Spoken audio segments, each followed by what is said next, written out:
Walang magbabago kung hindi ka magbabago. Galing to kay Brother Hex. Dahil nakarelate ako sa mga videos niya. And tama naman.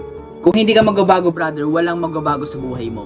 Dahil kung magpapatuloy ka sa pag-create ng mga excuses sa utak mo, expect na wala kang resultang makukuha. But lagi natin tandaan na pwede itong baguhin. Nasa utak lang talaga natin ang mga excuses. Bago ako sumali dito sa Project 50 with my fellow creators, sobrang tamad ko. Lagi ako nagpo-procrastinate sa bawat araw ko. And slowly, I've becoming depressed and insecure. Pero ang totoo, wala naman talaga ako nagki-create na results. Dahil sa mga actions na ginagawa ko from the past. Hindi natin alam yung future na meron tayo. But we can create the future that we want. And grateful ako sa part na maaga ko tong na-realize. 17 years old ako right now.